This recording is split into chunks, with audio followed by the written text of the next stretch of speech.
제목은 성령 시작을 시작하다. 어법에 안 맞는 제목을 오늘 잡았습니다. 기억하시라고요.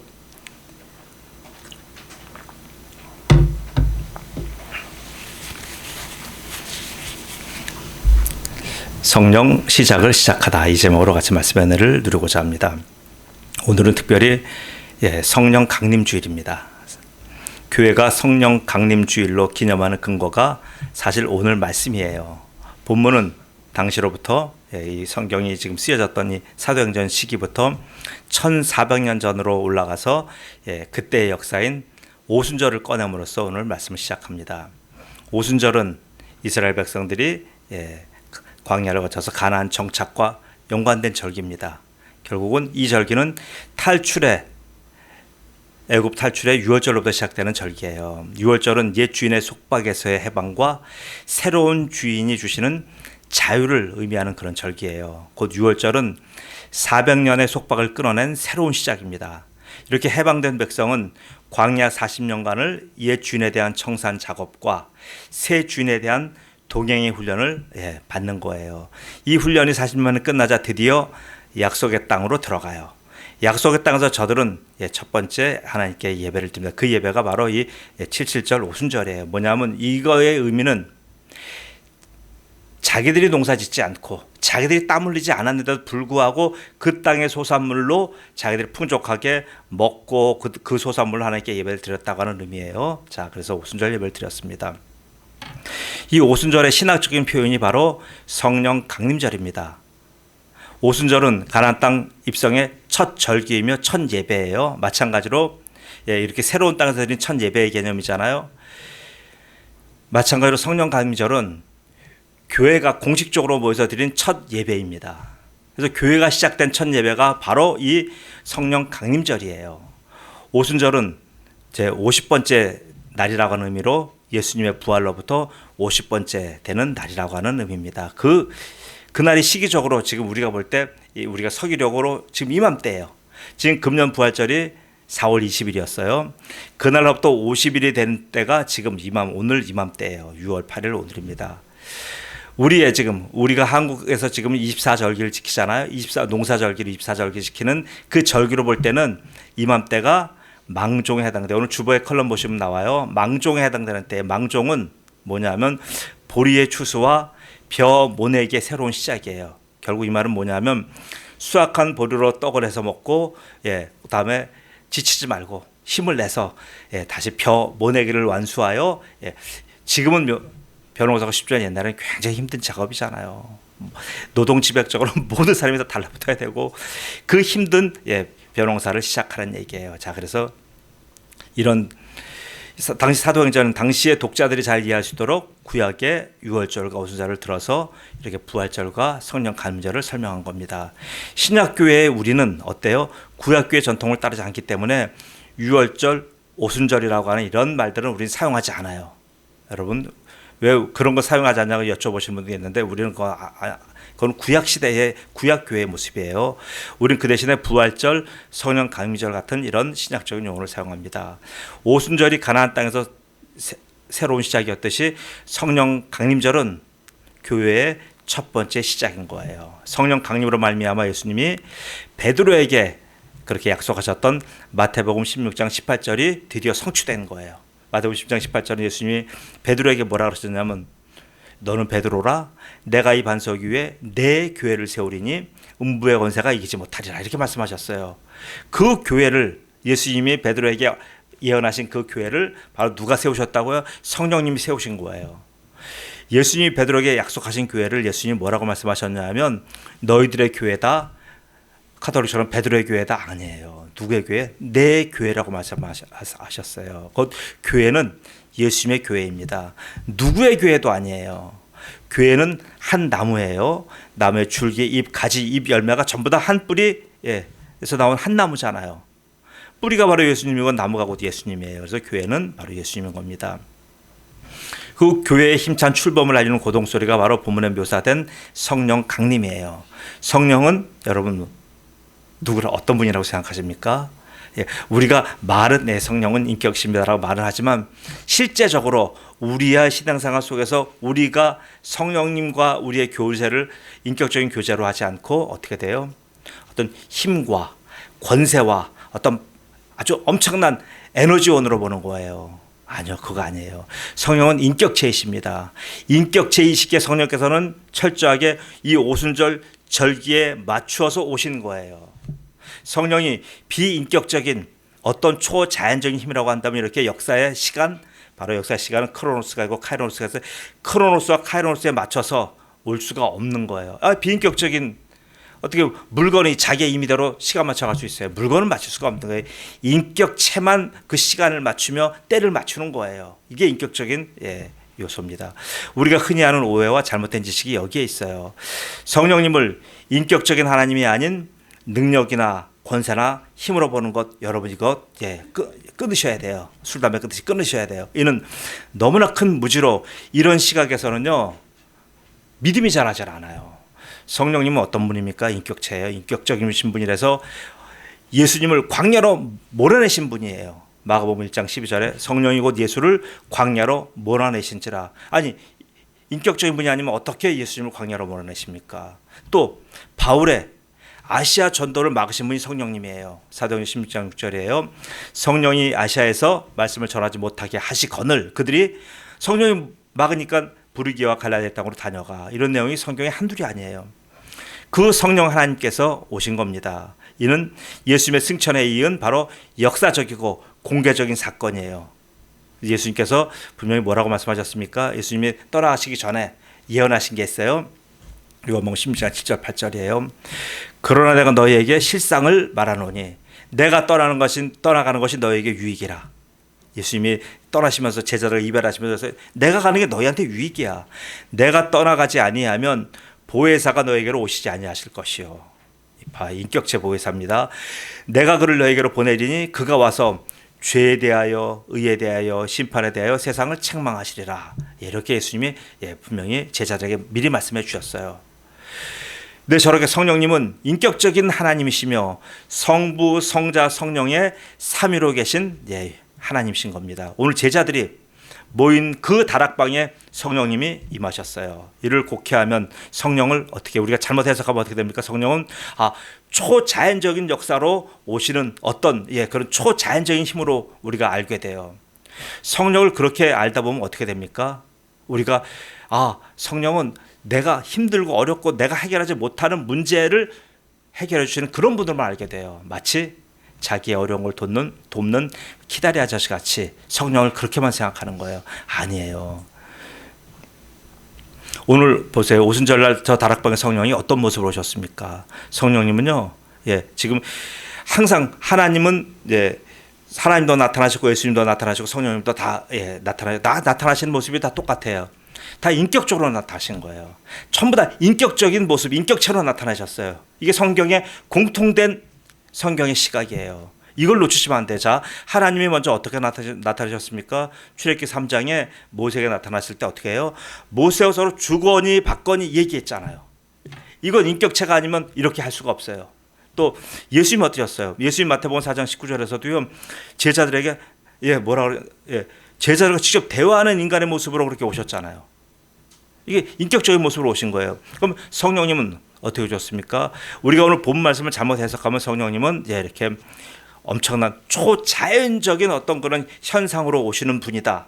이 초자연적인 현상으로 오신다는 말은 다른 말은 뭐냐면 그는 인격적으로 오시는 분이 아니다. 이 말이 돼버리는 거예요.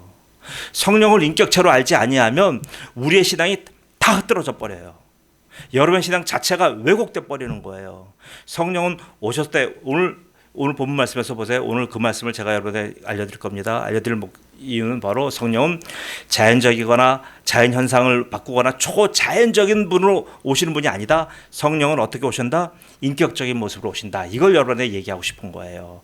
그렇게 돼야 여러분의 신앙이 거기에 뿌리를 내려야 신앙이 탄탄해지는 겁니다. 자, 오늘 성령이 어떻게 오셨어요? 성령은 세 가지 모습으로 나타났습니다. 첫째는 소리, 둘째는 혀, 사람의 혀, 셋째는 다른 언어. 이런 모습으로 나타났어요. 이런 성령은 이런 세 가지의 상징으로 오늘 나타나신 겁니다. 여러분 자꾸만 이것을 지금 잘못 해석해서 문제예요. 어떻게 해석을 합니까? 마치 성령님을 여기서 바람으로 말하는 거예요. 아니, 바람으로 오신 거 아니에요. 또 불로 얘기하는 거, 불로 오신 것도 아니에요. 그래서 불에 가면 불로 자꾸만 얘기하는 거예요. 아니, 왜 성령님이 불이에요? 그거 아니에요. 그리고 또 자꾸 영적인 방언만 얘기. 아니요.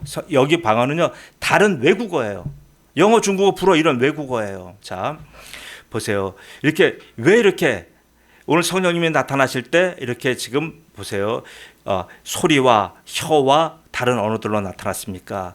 이것은 무슨 말이냐면 결국은 이것은 사람 인격의 가장 인격의 핵심과 인격의 꽃이 뭐예요? 언어 감각이에요. 언어라는 거예요. 왜 우리가 개와 동물, 짐승들 우리가 굉장히 사랑하고 우리가 굉장히 반려동물로 굉장히 아끼지만 왜 그들과 함께 우리가 같이 할 수 없는 이유는 뭡니까? 소통이 안 되잖아요. 언어가 다르잖아요. 자, 성령님은 이렇게 우리에게 언어 감각을 깨우치게 해서 오신 이유가 뭡니까? 성령님은 바로 인격이란 얘기예요. 자, 다시 한번 정리할게요. 그래서 성령님은 인격 위에 인격으로 오신 하나님이에요. 자, 다시요. 성령님은 사람이란 인격 위에 인격으로 오신 하나님이에요. 성령님은 자연현상을 막 뒤바꾸는 파워로 오신 분이 아니에요. 예를 들어 산을 들어서 이 바다 저 강으로 막 던지러 오신 그런 분이 아니에요. 성령은 어떻게 역사하신다고요? 철저하게 인격과 함께 역사하시는 인격이에요. 이 개념을 알지 못하면 엉뚱한 소리 하는 거예요. 왜 산과 바다 이런 자연현상과 갖고 비는 거예요? 범신론이 그런 거잖아요. 거기는 성령이 역사하지 않으셔요. 성령님은 오직 인격을 통해서 일하시는 겁니다. 그래서 성령님은 자연현상과도 일하지 않으시고 또 죽은 자들과 일하지도 않아요. 성령님은 살아있는 인격과만 일하시는 거예요. 왜? 성령님이 살아계시니까. 그래서 마태복음 20장 32절에 뭐라고 말씀하십니까? 하나님은 죽은 자의 하나님이 아니요 살아있는 자의 하나님이라고 그렇게 해서 말씀하신 겁니다. 곧 성령께서는 살아계신 인격의 상징인 인간의 언어 위에 새로운 기능, 곧 하나님의 복음과 하나님의 나라를 부여하시는 것으로 나타나신 거예요. 이 개념이 성경의 굉장한 비밀이고 굉장한 의미예요. 성령께서 이렇게 오신 이유가 있어요. 성령께서 왜 혀와 소리와 그리고 또 하나 이렇게 지금 언어로 나타났습니까? 이 의미는 뭐냐면 성령이 이렇게 오신 이유는 바로 예수님의 마지막 말씀 때문에 그래요. 예수님이 제자들을 앉혀놓고요. 이제 승천하실 때 마지막 하신 말씀이 있어요. 요한복음 마태복음 28장 18절 20절 그 말씀이 뭐냐 하면 예수님께서 제자들에게 너희가 앞으로 해야 될 일을 말씀하신 거예요. 그 해야 될 일이 바로 입을 사용해서 증인되는 일이에요. 그 일을 예수님이 말씀하셨기 때문에 성령님은 우리가 성도들이 제자들이 입을 열어서 예수님의 제자 되는 일, 증인되는 일을 도우시러 오셨기 때문에 바로 오늘 이렇게 언어적인 감각, 인간의 가장 인격에 꽂힌 언어를 성령께서 북돋아 주신 거예요. 그렇게 해서 오신 거예요. 자, 마태복음 28장 저희 한번 읽어드릴게요. 예수께서 나와 말씀하여 이르시되 하늘과 땅의 권세를 내게 주셨으니 그러므로 너희는 가서 모든 민족을 제자로 삼아 아버지와 아들과 성령의 이름으로 세례를 베풀고 내가 너에게 분부한 모든 것을 가르쳐 지키게 하라. 뭐예요? 언어로 하는 거잖아요. 내가 세상 끝날까지 항상 너희와 함께 있으리라. 성령으로 계시는 거예요. 그래서 성령께서 이렇게 지금 우리가 주의 일을 하는 데 있어서 이 일을 돕는 그렇게 언어적인 감각을 깨우쳐 주시는 바로 이런 인격적인 모습으로 오신 겁니다. 예수님의 이 땅에서 마지막 명령은 하나님의 복음으로 하나님의 나라를 전하라고 하는 것이잖아요. 이 마지막 명령은 사실 예수님이 이 땅에 오신 목적이며 이 땅에서 행하신 모든 것이잖아요. 마가복음 1장 14절 15절이에요. 요한이 잡힌 후 예수께서 갈릴리에 오셔서 하나님의 복음을 전파하여 이르시되 때가 찼고 하나님의 나라가 가까웠으니 회개하고 복음을 믿으라 하시더라. 보세요. 예수님은요 하나님의 복음과 하나님의 나라 이 두 가지 목적 때문에 오신 거예요. 곧 보세요. 이 목적은 예수님만 그런 목적 갖고 계신 게 아니에요. 하나님도 그런 목적 갖고 계세요. 디모데전서 2장 4절에 하나님은 모든 사람이 구원을 받으며 진리를 아는 데 이르기를 원하시느니라. 보세요. 목적이 똑같아요. 그러니까 삼위일체 하나님은요 목적이 다 똑같으신 분이에요. 오해하시면 안 돼요. 이 동일한 목적을 이루고 확산시키기 위해서 오신 분이 바로 성령 하나님이에요. 그래서 지금은 성령 시대라고 하는 겁니다. 이 일이 얼마나 중요하고 얼마나 긴급한지 하나님은 하나님께서 부르시는 그의 12영도 더 되는 그런 천사들을 보내지 않으셨어요. 하나님이 직접 오신 거예요. 중요한 건 그렇잖아요. 여러분, 평상시 조선시대 때 농사를 다 누가 져요? 농민들이 져요. 그런데 왕이 농사를 질 때가 있어요. 역사에서 혹시 보셨나 모르겠네요. 제가 살던 동네에는 왕이 농사를 짓던 그런 친경하던 논이 있어요. 그걸 적전이라고 해요. 적전. 서울에 적전이 2개 있어요. 동적전, 서적전이 2개가 있는데 제가 살던 동네가 동적전이 있던 동네예요. 그래서 전농동이에요. 그래서 법전자 쓰고 농사농.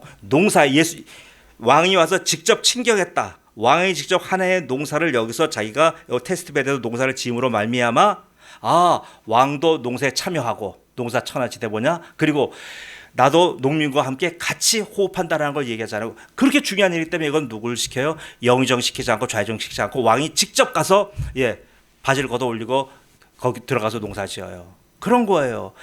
하나님이 직접 오신 건 왜 그래? 그만큼 중요하다는 얘기예요.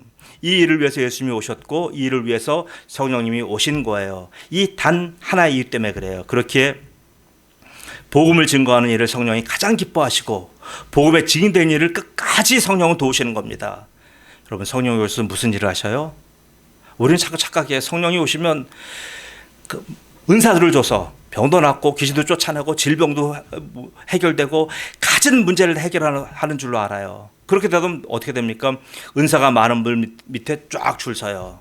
저는 이런 많이 봤어요. 은사들로 교인들을 줄 세우고 그 은사로 사람들을, 교인들을 서열화시키기 위해서 성령이 오셨습니까? 아니에요. 그럼 또다시 성령은 세상에서 힘들게 사는 성도들에게 그들에게 부와 형통, 성공과 소유를 더하려고 성령 오셨습니까? 그것도 아니에요. 자, 성령이 오신 이유는요, 바로 뭡니까? 성령 오신 이유는 단 하나예요. 성령 오신 이유는 요한복음 10장 7절 8절이에요. 제가 말씀을 읽을게, 잘 들으세요. 예수님이 하신 말씀에 그러나 내가 너에게 실상을 말하노니 내가 떠나가는 것이 너에게 유익이라. 내가 떠나가지 아니하면 보혜사는 성령님이에요. 보혜사가 너에게로 오시지 아니할 것이요 가면 내가 그를 너에게로 보내리니 그가 와서 죄에 대하여 의에 대하여 심판에 대하여 세상을 책망하시리라. 네, 성령님은 세상을 뒤엎으러 오신 게 아니에요. 세상을 심판하러 죄인들을 붙잡아서 오랏줄로 묶어서 하나님의 심판대에 거기 갖다 하시러 오신 분이 아니에요.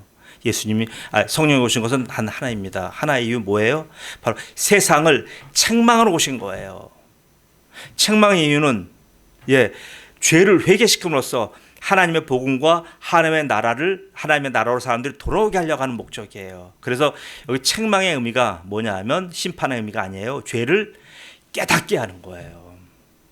죄에 대해서 우리가 많이 지면 무감각해져요. 죄가 긴지 아닌지 몰라. 이걸 내가 짓는 것이 바로 죄다라고 하는 것을 분명히 깨닫게 하는 것이 바로 성령의 역사예요. 자, 성령님께서 죄를 깨닫게 하시는 것은 먼저 이 세상에 대해서 했어요. 그 다음에 세상이 뭐예요? 잘못되었고 잘못된 방향으로 나갔다는 것을 분명하게 성령님이 세상에서 책망하시는 거예요. 그리고 또 뭐합니까? 그런 세상을 추종하는 사람들에 대해서도 성령은 분명히 지적하시고 훈계하셔요. 다음으로 성령님은요, 그렇게 세상의 죄악과 함께 죄악에 영합해서 죄를 먹고 마시고 죄를 행동화시키는 사람들에게 바로 꾸짖는 거예요. 죄에 대해서 관용하신 분이 아니에요. 죄를 반드시 꾸짖으셔요. 세상 꾸짖고 그 안에 살아가는 죄성을 꾸짖고 그 죄에 속한 사람들을 꾸짖는 거예요. 이것이 성령님이 오신 목적입니다. 그래서 이것을 행하실 분은 오직 성령밖에는 아무도 없어요. 왜 그렇습니까? 그 이유는 성령님은 삼위일체 하나님으로 삼위 하나님과 하나이시고 오직 성령이 진리의 영이시기 때문에 그래요. 요한복음 예수님 말씀하셨어요. 16장 13절에 그러나 진리의 성령이 오시면 그가 너희를 모든 진리 가운데로 인도하시리니 그가 스스로 말하지 않고 오직 들은 것을 말하며 장래일을 너에게 알리시리라. 그가 내 영광을 가지고 너희에게 나타내리니 내 것을 가지고 너에게 알리시겠음이니라. 보세요. 성령님 인격이시기에 인격에 꽂힌 사람들의 언어 생활을 주장하기를 원하시는 거예요. 그 성령께서는 제자들의 언어 생활을 통하여 역사하시는 하나님이신 거예요.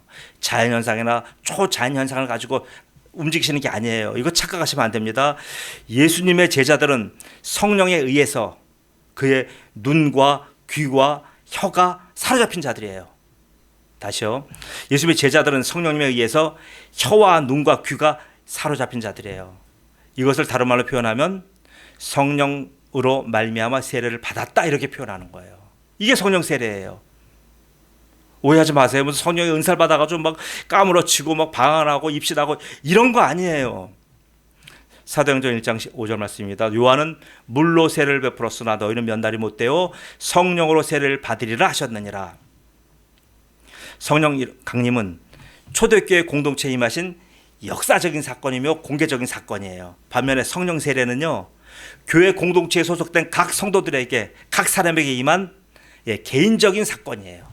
성령 임하신 개인적인 사건을 바로 성령 세례라고 하는 거예요. 그래서 이 성령 강림과 교회에 임한 성령 강림과 각 개인에게 임하신 성령 세례는 공통적으로 공통성이 있어요. 하나는 뭐냐면 단회적인 사건이래. 일회적인 사건이라는 얘기예요. 두 번 반복이 안 돼요. 지금 초대교회 때 지금 오순절 마가다락방에서 임했던 성령 강림은 그때 이후에 지금까지 임하신 적이 없어요. 자, 그때 임하셔서 지금까지 그 영향력이 계속 가는 거예요. 가는 거지. 그리고 개인이 내가 성령 세례를 받았다. 이 성령 세례를 한번 받으면 이게 끝까지 가는 거예요. 이걸 받고 봐서 내가 죄를 졌으니까 내일 또 받고 모레 또 이거 아니에요. 자, 이런 단회적인 사건입니다. 이는 철마다 때마다 계속 반복되는 사건이 아니에요. 자, 성령 강림은 초대교회에 대한 단회적인 사건이고 이 성령 세례는 성도가 우리 거듭날 때, 다시 다른 말로 중생할 때 물과 성령으로 거듭난 바로 단회적인 사건인 거예요. 이렇게 교회 공동체와 성도는 모두 이미 세례를 받은 겁니다. 여러분 모두는 이미 성령 세례를 받으신 거예요. 이걸 믿으셔야 돼요. 믿으십니까? 아멘. 근데 우리가 감각이 없어요. 난 성령 세례 아무리 봐도 안 받은 것 같아. 아니요. 이제 말씀 들어보세요. 그래서 성령님께서는 예수님의 마지막 지상 명령을 이렇게 성령 세례를 받은 사람을 통하여 일하시는 거예요. 그것을 위해서 성령 강림 사건으로 성령님에 의한 각 개인의 언어 생활 개입을 극적으로 나타내 주신 거예요. 성령 세례 받기 이전의 신자는 세상의 모든 떠도는 정보와 모든 소식을 내가 들어와서 인풋 받아서 그것을 내가 다시 만들고 가공해서 내가 그것을 생산해서 다시 내뱉어요. 아웃풋시켜요. 그럼 이거 주체가 누구예요? 내 생각이 주님이잖아요. 내 생각이 세상의 정보를 좋아하는 걸 받아들이고 그 생각을 내가 가공해서 내가 내 말로 내뱉는 거잖아요. 누가 주인이에요? 내 마음이 주인인 거예요. 근데 성령 세례를 받은 이후에 가장 획기적으로 변화된 건 뭐냐 하면요, 여러 가지 은사적인 변화가 아니에요. 바로 이런 모든 정보가 나를 통해 들어오고 정보가 나가는 것, 이것을 더 이상 내가 선택하지 않는다는 얘기예요. 내가 주관하지 않는다는 얘기예요. 이게 바뀌는 거예요. 세상살의 가장 중요한 기능이 이렇게 정보가 들어오고 나가고 하는 것인데 이것을 바로 성령님께 내어 맡긴다는 얘기예요. 자신도 모르게 점점 이렇게 신앙으로 살다 보니까 점점 그 사람의 삶까지도 그렇게 바뀌어가는 거예요. 언어가 바뀌면 행동이 바뀌어요. 언어가 바뀌었다는 건 뭡니까? 이 안에 내면이 바뀌어가고 다른 내면이 있다는 얘기고 다른 중심이 있다는 얘기고 그 중심이 말씀하시면 내 언어가 바뀌고 행동이 바뀌어가는 거예요. 행동부터 바뀌어가서 내 마음 바뀌는 것도 있지만 그거는 쉽지가 않아요. 그렇게 군대에서 아무리 그런 훈련 받아봐요. 나와서 군대 생활 다 반납하면 바뀌어요. 바로 이렇게 성령이 들어오셔 성령 세례에 의해서 우리가 중심부터 바뀌는 사람, 이런 사람을 우리가 그리스도인이라고 합니다. 제가 이런 사람 한 사람을 소개하겠습니다. 그는 미국에서 지금 한 100년 전에 활동했던 복음 전도자예요. 시카고의 멜 트라더라고 하는 분이에요. 멜 트라더 목사인데 이분은 누구냐면 이 사람은 여러분 멜 트라더 하면 잘 몰라요. 이분의 스승을 얘기하면 딱 알아요. 이 스승은 누구냐면 바로 무디예요. 그 유명한 무디. 복음 전도자 무디. 무디는 제대로 초등학교도 제대로 안 나오신 분이에요. 그런 무디가, 그래서 무디가 가진 직업은 뭡니까? 구두 재화공, 구두 수선하고 구두를 깁고 구두를 닦아주고 그런 일을 했었어요. 그런 무디가 교회에서 얼마나 사고뭉친지 몰랐어요. 오죽하면 그 교회 주일학교 선생님이 다른 애들은 전부 다 가능성이 있어도 제 무디만은 안 된다라고 그렇게 단정지었던 사람이 무디예요. 그 선생님이 오죽하면 그 무디가 일하는 현장에 자주 들락날락거리면서 무디에게 복음을 전하고 또 전하고 그랬어요. 알아먹질 못하니까요. 그러던 어느 날 그 선생님이 전하신 복음에 의해서 무디가 무너진 겁니다. 무너진 무디, 무식한 무디. 예, 제가 이제 농담하는 거예요. 무식한 무디, 무식해서 무디고요. 예, 무너졌다고 해서 무디예요. 자, 그 무너진 무디가 자기 부족한 지식과 학식 가지고 복음을 전하러 다니다 보니까 얼마나 힘들어요. 지식인들은 그의 설교를 듣지 못하는 거예요. 무디가 설교하면 도대체 알아먹을 수가 없어요. 뭐 베이비 토크 같은 얘기를 하고 쓰는 단어나 어휘나 여러 가지 인용하는 여러 가지 얘기도 알아먹을 수가 없는 얘기들을 쓰는 거예요. 한 번은 무디가 영국의 옥스퍼드 가서 이제 설교할 기회가 있었어요. 유명한 당대에 뛰어난 분들 모인 그 앞에서 무디가 설교를 합니다. 설교를 하니까 그 옥스퍼드의 천재들이 그 설교가 들어오겠습니까? 그들이 어떤 한 사람이 다 적고 나더니 설교를 끝나고 나서 무디와 면담해요. 그러면서 얘기를 합니다. 당신이 오늘 설교에서 어법은 뭐가 몇 개가 틀렸고 문법은 뭐가 틀렸고 단어는 사용을 몇 개를 잘못했습니다. 몇백 개가 나온 거예요. 그러니까 무디가 할 말이 없잖아요. 그러니까 무디가 뭐라 그랬냐면 맞습니다. 제가 못 배워서 그래요. 선생님 죄송합니다. 근데 저는 그 못 배운 무식한 저지만 저는 그리스도의 사랑에 감격해서 저는 그 무식한 저의 지식 갖고라도 저는 이렇게 그리스도를 전합니다. 선생님은 그 유식한 언어와 지식과 그 유려한 학교 가지고 지금 선생님은 과연 그리스도를 얼마나 전하고 계십니까? 할 말이 없죠. 자, 그 무디의 제자가 바로 이 멜 트라더 목사예요. 이 멜 트라더는 어떤 사람이냐면요, 알코올 중독자예요. 알코올 중독자도 우리가 옛날 생각한 대로 나 한때 술 좀 먹었어 이 정도 알코올 중독자가 아니에요. 멜 트라더의 간증을 한번 들어보겠습니다. 멜 트라더가 복음 전도할 때 한 얘기예요. 3인칭으로 얘기합니다. 그 사람은 어려서부터 다른 사람들과 어울리는 것을 좋아했습니다. 처음에 그는 그 지역 청년들의 사이에서 인기가 좋았고 리더십도 인정받는 사람이었습니다. 그러던 그가 친구들과 함께 어울려서 술을 마시기 시작하다가 점점 빠져서 결국은 술이 없으면 못 사는 인생 알코올 중독자가 되었습니다. 그런데도 점점 세월을 먹고 연인도 사귀게 돼서 결혼했습니다. 결혼해서 얼마 안 있다가 귀한 딸을 얻었어요. 딸을 얻었는데 이 사람이 일을 안 하잖아요. 수입이 없잖아요. 그러니까 어떻게 됩니까? 떠돌아 사는 거예요. 노숙자 생활하는 거예요. 홀로 노숙자 생활하다가 가족 노숙자 생활이 되어버린 겁니다. 여기저기 떠돌아다니면서 사회 구휼기관을 통하여 주는 여러 그런 음식을 먹고 그런 기관에서 살기도 하고 그래요. 그래서 어느 빈 집에서 빈 아파트에 살게 되었습니다. 근데 이 집에는 너무 비다 보니까 병충해와 쥐와 벌레가 많아요.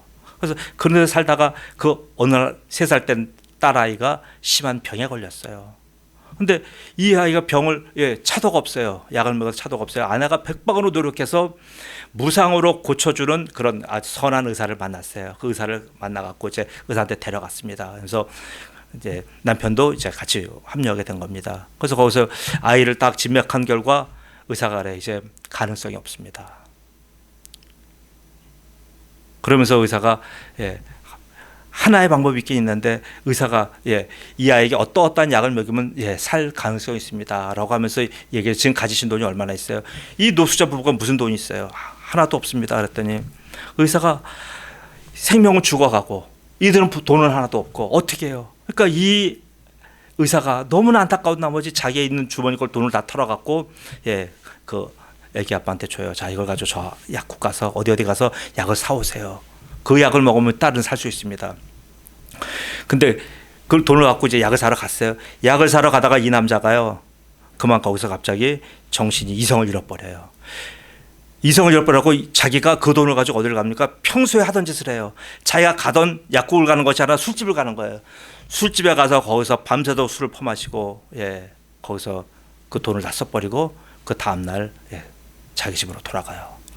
돌아가서 보니까 갑자기 집이 이상해요. 자기 그 좁은 집에 시커먼 옷을 입은 사람들이 가득 차 있어요. 가만히 술이 덜 깬 상태에서 봤더니 바로 자기 딸의 장례식이 바로 그 집에서 지금 일어나는 거예요. 그가 장례식에서 죽은 자기 딸이 마지막으로 예쁘게 꾸미고 관에 누워있는 모습을 보게 된 거예요. 근데 이 알코올 중독자는, 술이 들깬 그 중독자는 그 모습을, 자기 딸이 죽은 모습을 보면서도요, 눈에 뭐가 들어왔냐면 딸이 신고 있는 예쁜 신발이 눈에 쏙 들어왔어요.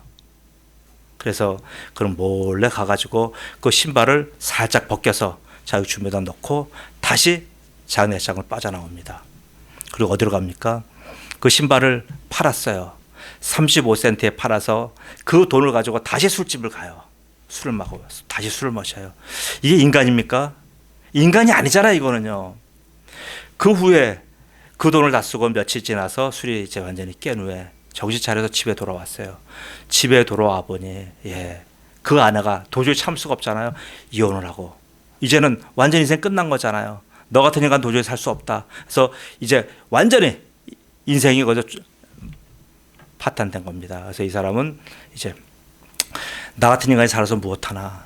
그래서 그는 시카고 옆에 있는 그 미시간 호수로 이제 갑니다. 가서 이제 여기 호수에 던져 죽어야 되겠다.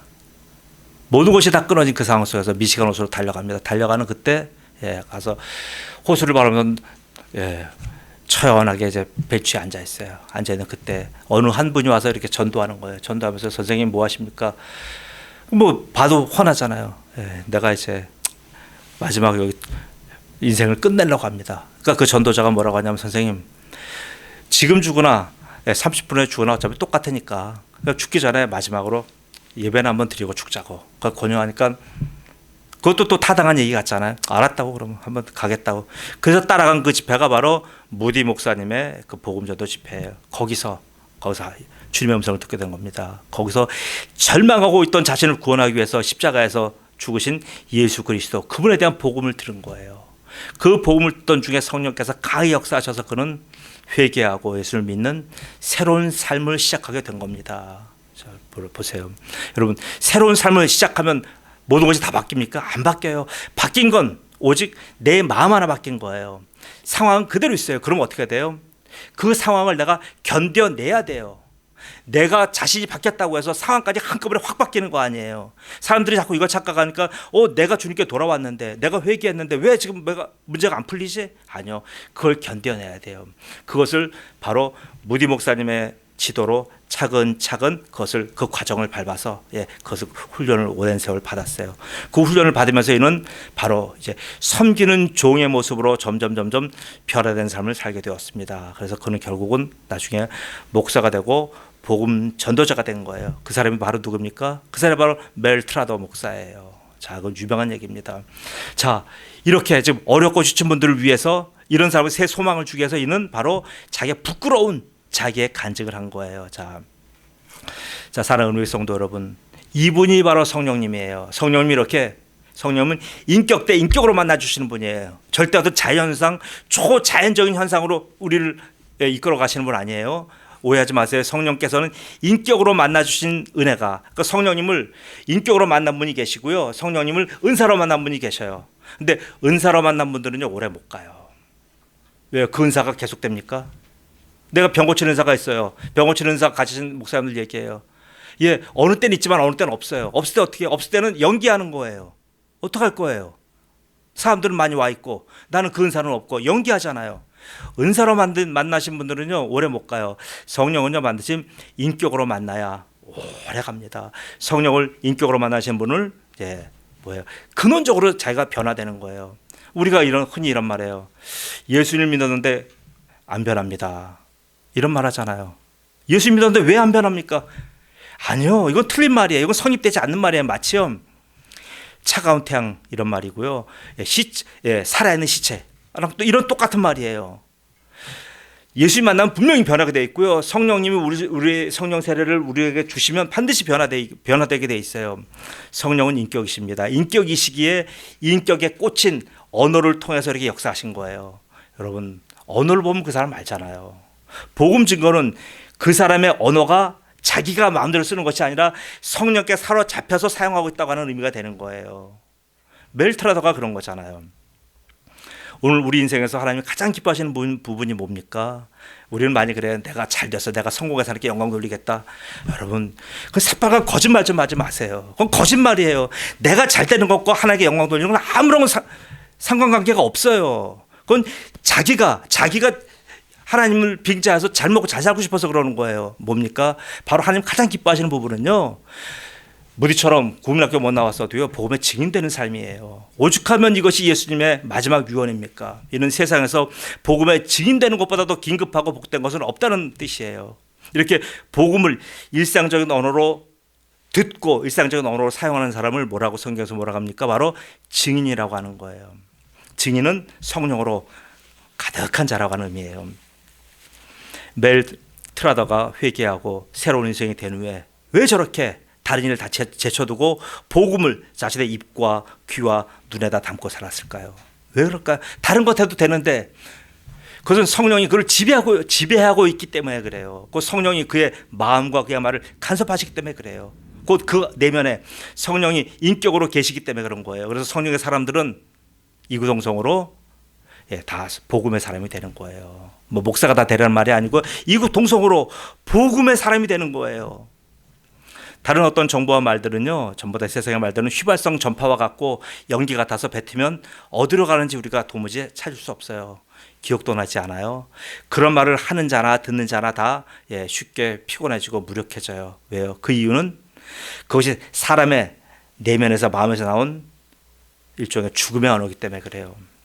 죽음의 언어를 자꾸 사용하면 결국 그렇게 되는 거예요. 잠언 26장 25절에 아주 두려운 말씀이 있어요.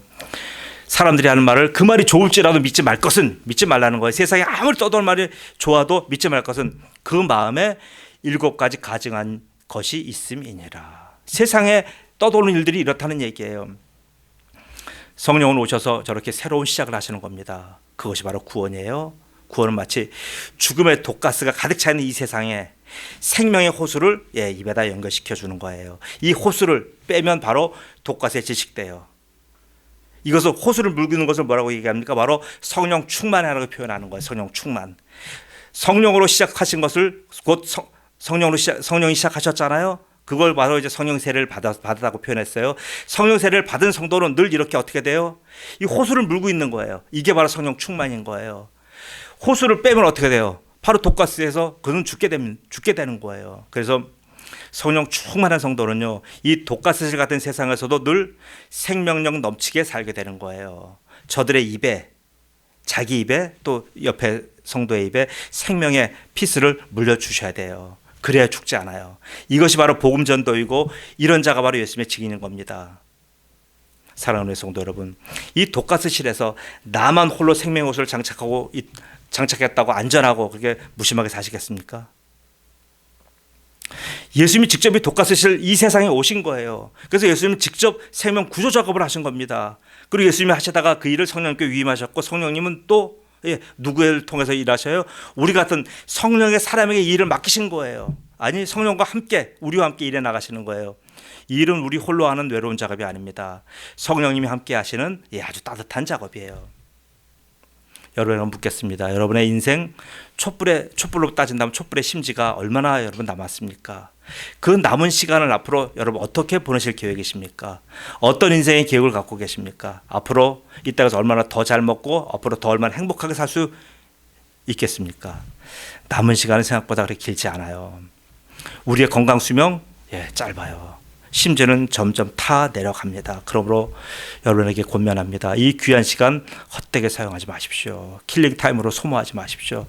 보람 있게 사용하셔야 됩니다. 정말 쓸모있는 일에 사용하셔야 됩니다. 그 일은 뭐예요? 복음에 직인되는 삶이에요. 그래서 성령이 오셔서 아까 얘기했잖아요. 눈과 귀와 입과 코에 이 언어 감각을 바꾸신 거예요. 그래서 죽을 자를 구해내고 부상자를 구조하는 이 작업이에요. 이를 여러분 시작하셔야 됩니다. 즉시 시작하셔야 돼요. 눈을 들어 밭을 보세요. 지금 망종이라 그랬잖아요. 지금 보리 추수할 때잖아요. 이 보리 추수할 때 우리가 지금 게으름 피면 어떻게 돼요? 보리는 다 사그라져 녹아버려요. 곧 조금 있으면 벼도 추수해야 됩니다. 그 일 누가 할 거예요? 누구 시킬 거예요? 동네 사람도 불러서 시킬 거 아니잖아요. 바로 우리가 해야 돼요. 바로 내가 해야 되는 거예요. 성령의 모든 은사와 교회와 성도는 바로 이 일을 위해서 존재해야 하는 거예요. 여러분 인생의 모든 고귀한 기회도 이것을 위해서 주어진 것들이에요. 사실은요. 이 일을 성령께서 시작하셨기에 우리는 그대로 따라만 가면 됩니다. 성령께서 시작하셨습니다. 곧 이 일이 우리에게도 시작된 겁니다. 그 증거가 바로 여러분 여기 앉아 계신 한 분 한 분이 다 증거예요. 왜요? 이 자리에 앉아있는 내 존재가 사실 성령님이 일하고 계시다가는 아주 가장 확실한 증거예요. 여러분이 사실 성령님으로 말미암지 않으면 여기 왜 앉아 계십니까?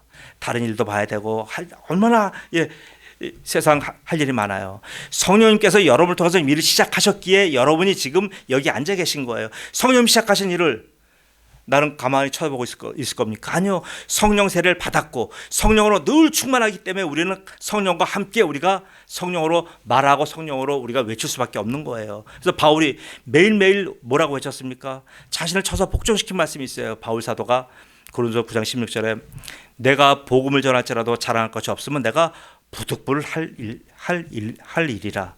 만일 복음을 전하지 않으면 내게 화가 있을 것입니다. 이렇게 말한 거예요. 보세요. 여러분은 어떻게 사실 겁니까? 앞으로. 여러분이 여러분의 생각대로 살 수도 있고요. 지금 말씀하신 대로 성령께서 여러분을 성령 세례와 성령 충만함으로 인도하신 대로 살 수도 있어요. 어떻게 사시는가 건 여러분의 자유입니다. 그러나 저는 여러분의 권면합니다. 그리스도인이라면 나의 입술과 나의 귀와 나의 마음을 성령이 장악하신 분들이에요. 성령께서 인도하신 대로 여러분의 삶을 맡기는 게 그것이 행복이고 그것이 성도의 삶입니다. 저는 여러분 모두가 다 이렇게 예수님의 증인되는 삶 살기를 예수님의 이름으로 권면하며 축복합니다. 아멘.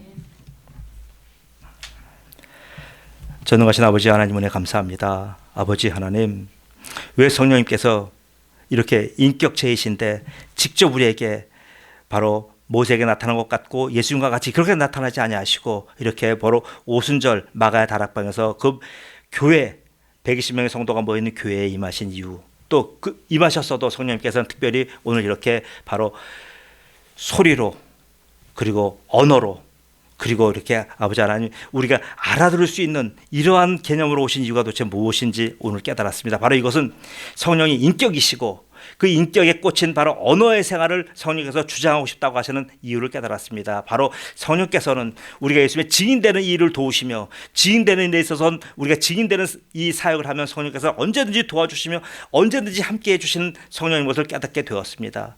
만약 성도가 이 복음을 전하는 일에 함께하지 않으면 성령은 침묵하시며 성령은 나타나지 않은 사실도 우리가 깨닫게 되므로 아버지 하나님 우리의 은혜의 성도들은 앞으로 전부 다 남은 인생 하나님께서 어떤 직업과 어떤 자리에 갖다 놓는다 할지라도 내 입을 열어 복음을 전하게 하옵소서. 우리의 심령을 가장 복음 듣는 일에 아버지 하나님 바치게 하시옵소서. 그래서 내가 없어서 무식해서 몰라서 나는 이렇게 복음 못 전한다는 것이 아니라 바로 멜트라도로 복음을 전했고 무디도 복음을 전했는데 우리는 멜트라보다도 좋은 형편이고 무디보다도 훨씬 우리가 많이 배운 사람들이기에 아버지 하나님 우리는 어떠한 일도 핑계할 수 없음을 압니다. 그래서 아버지 하나님 우리가 어떤 자리에 가든지 부득불 복음을 전하는 주의 성도들 되도록 축복하여 주옵소서. 감사하며 예수님의 이름으로 기도드리옵나이다. 아멘.